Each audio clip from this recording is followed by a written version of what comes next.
welcome back.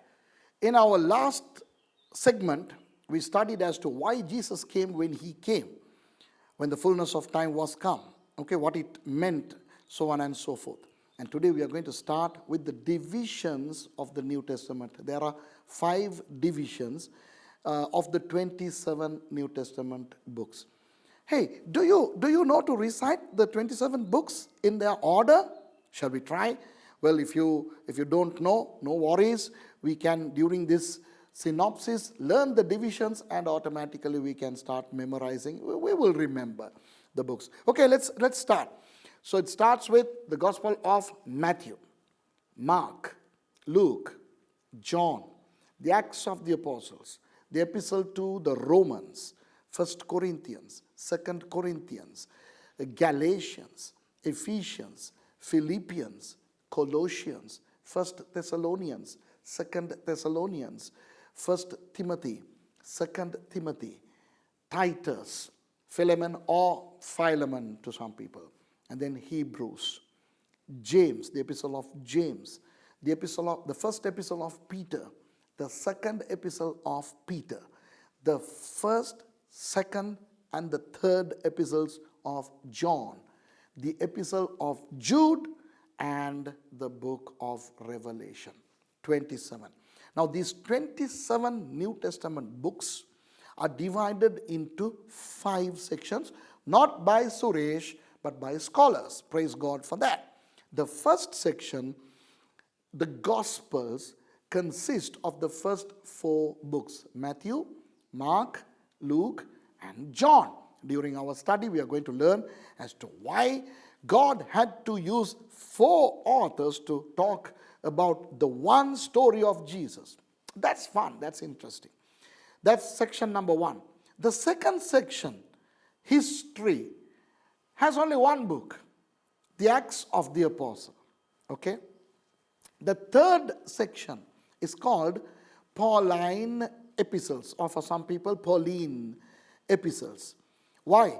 Because those epistles were written by Paul. Okay? Now you can subdivide them as prison epistles, pastoral epistles, and he wrote to 7 churches. 7 epistles were addressed to churches, and some personal individuals were recipients of his letters. But let's not get into that. Now, how many Pauline epistles are there? 13 or 14. Why or? Because the last epistle, the epistle to the Hebrews, doesn't say that Paul wrote it. We have no internal evidence to prove that this was Paul who wrote it. But people like me, we believe that it was Paul who wrote it. Why? We have further external evidences. The language that it's used and the substance embedded within the book, the way of presentation, etc. But then who cares? It's the Holy Spirit, isn't it? So let's recite all 14. Okay, let's take it for granted that Hebrews was also written by Paul. So let's start this third section with the epistle to the Romans. Romans, 1 Corinthians, 2 Corinthians, Galatians, Ephesians, Philippians, Colossians, 1 Thessalonians, 2 Thessalonians, 1 Timothy, 2 Timothy, Titus, Philemon, and Hebrews. So that's 14. Okay. Then comes the fourth group, which is called general epistles. Why are they called general epistles? Because it was not Paul who wrote them, some others. James. James was written by James. Then 1st and 2nd Peter were written by Peter. And 1st, 2nd, and 3rd John were written by John. Then the epistle of Jude written by Jude, 7. Then we come to the final 5th group, but only one book. Just like the historical group has one book, the Acts of the Apostle. The final section, the 5th section, has the prophecy section. Prophecy, the book of Revelation. Okay? Now, friends, let's go back to our first group. The Gospels. Why did God have to use 4 different persons to write this one story? And of the 4, only 2 had been disciples of Jesus, Matthew and John. Mark was not a disciple of Jesus. Luke was not. Mark was the nephew of Barnabas. Have you heard the name Barnabas? We get a nice guy in the book of Acts called Barnabas. He sold everything and he gave everything to the church, and then he was instrumental in bringing Saul, who later became Paul, into the ministry. Barnabas was a nice guy. This Mark, who also had a name John, his John Mark, was Barnabas's sister's son. So this Mark used to be a disciple of Peter. So many people believe that Mark received all the information about what he says in the gospel from Peter. So some people would like to call the gospel of Mark the gospel of Peter. Okay, Luke was actually a physician, a doctor, who was a proselyte Jew. He used to be a Greek, but then he had become a Jew long before he became a Christian. And then he became a Christian under the ministry of Paul. He accompanied Paul in many of Paul's ministerial journeys. So it was Luke who wrote the third gospel. Now, why 4 gospels? Now, I will eventually teach or preach perhaps a wonderful message which you will all like, to show why 4 gospels. I have 2 major reasons. One, psychological, and number 2, theological. Now let's not talk about the psychological reason here, and let's not talk about the theological reason too much. Let's not talk about the reasons, but let's just see, because this is a synopsis only. Let's see why these 4 gospels. These 4 gospels show 4 different perspectives of Jesus to 4 different groups of audiences in 4 different ways. Matthew shows Jesus as the Messiah and the King to the Jews. So the Gospel of Matthew is predominantly aimed at the Jews. Okay? So you will find a lot of Jewish expressions, and whatever Jesus did Jewish, you'll find in the book of Matthew. Okay? And whatever Jesus said as the Messiah, as the King, his behavior as a king, you will find in Matthew. Then Mark was actually writing to the Romans the story of Jesus, and that's the shortest gospel, and the Romans would not tarry. They would not spend a lot of time wanting to learn about some guy somewhere who claims to be God or the Son of God. So he is apparently hasty. So it's a quick gospel, a very fast one. Okay? And he was writing to the Romans to show Jesus as the servant. Why? Now, let's talk about that in my other sermon that I'm going to preach. Okay? So Mark shows Jesus to the Romans as the servant. Then comes Luke. Luke addressed his gospel to a guy called Theophilus. Some scholars speculate this Theophilus to be a proselyte Jew who was also a fellow physician. And they say that Luke and Theophilus studied in the medical school together. They were buddies, they were friends, colleagues. Now, we don't know how authentic this is, but then who cares?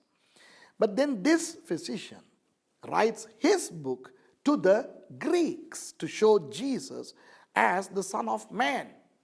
So you would see Jesus' human nature very explicitly demonstrated in the Gospel of Luke. Now that's why, my dear friends, if you watched movies of Jesus, there are many versions of the Jesus movie, right?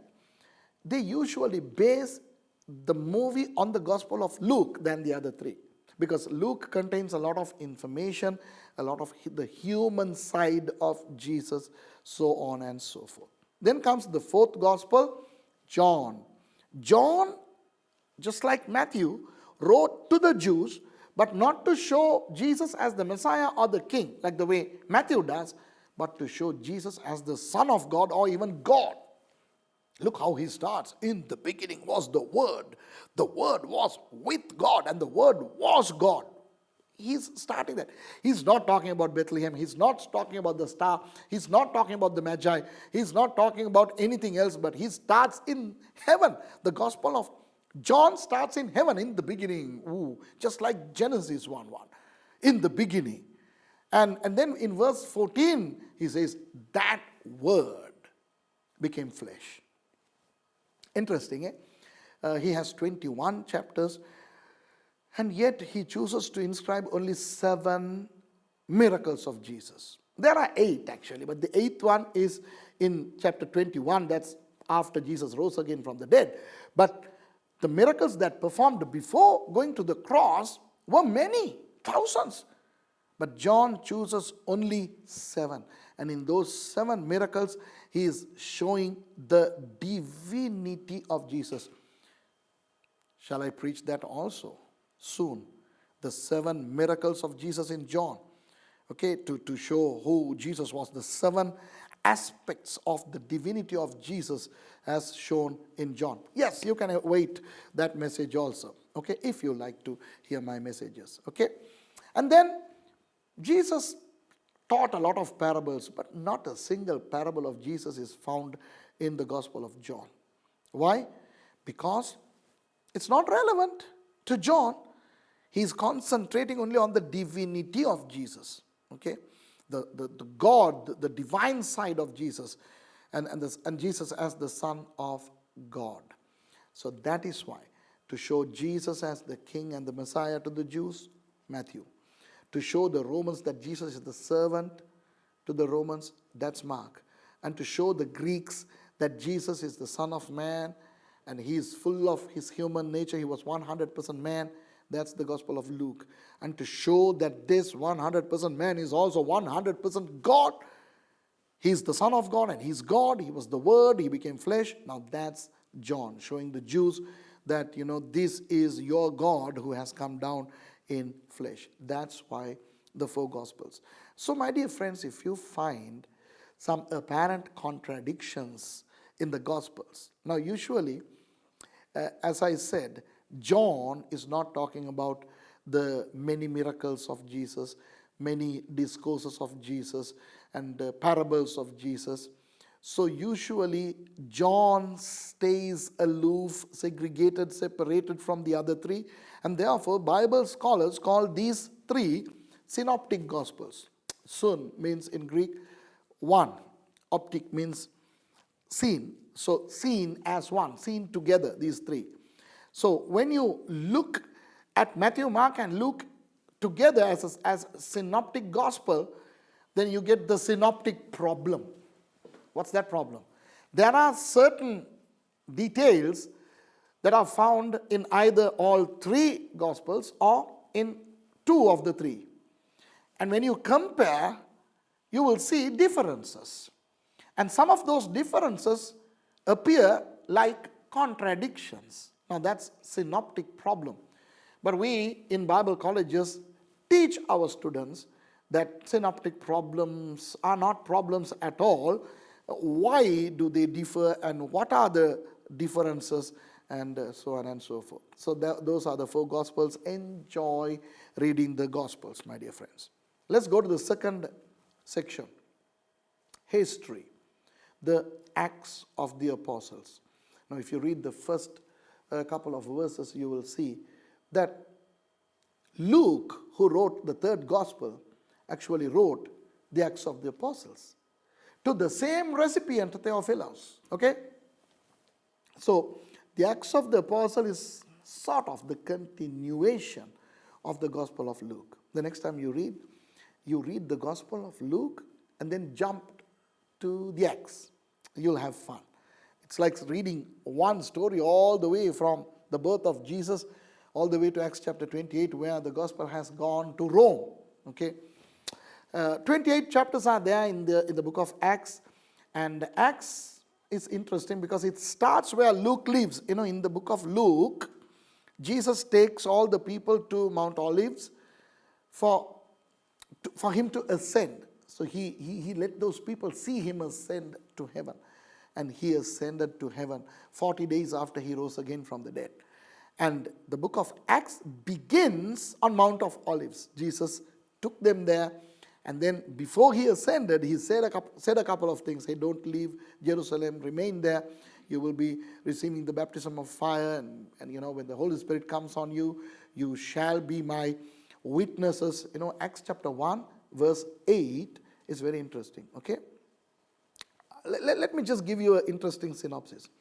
Jesus says, when the Spirit comes on you, which happened in Acts chapter 2, right? You shall be my witnesses. Where? In Jerusalem. Look at the order. Jerusalem, Judea, Samaria, and to the utmost parts of the earth. Now, if you look at how the gospel spread in the book of Acts, you will see this order. Okay? They were supposed to remain in Jerusalem, which they did. And the Spirit of God fell on them when they were in Jerusalem, in the upper room. Remember Acts chapter 2? And Peter starts to preach the first sermon there in Acts chapter 2, based on Joel chapter 2. So the first Christian sermon was preached in Jerusalem. About 3,000 people got saved and baptized. And the church started. The church started in Jerusalem. The first baptism, the Christian baptism, happened in Jerusalem. Okay? And then, if you look at the book of Acts, and if you go to Acts chapter 6, you'll see that when the disciples grew, there were some problems, mealtime problems between the Grecian Christians and the Jewish Christians. And then 7 deacons were appointed. Now, I don't know how in your church they interpret the word deacon, how you see the ministry of a deacon is, but diakonoia means a slave. It's another word for doulos, okay? So that's somebody who is like a servant. Now, I don't know whether your deacons are servants or bosses. Now, that's up to you. Let's not get into those things here. 7 deacons were appointed, one of who was a guy called Philip. Now, don't confuse the 2 Philips. There was a disciple of Jesus who was also a Philip. But then one of the deacons of Acts chapter 6 was also Philip. Now, this guy, the church grows into Judea, and this Philip goes to Samaria. So the church starts in Jerusalem and grows and expands into Judea, which is the immediate vicinity of Jerusalem. And then the gospel goes from Judea into Samaria with Philip. When Philip was there, God suddenly told Philip one day, hey, now you better get up and run to the south. You go all the way to the southern tip of Israel, Beersheba, and then continue into the Negev, and you'll find somebody. Who is that somebody? That somebody was an Ethiopian minister, a eunuch. In those days, in palaces, you get eunuchs as very high officials. Now, there was this Ethiopian eunuch.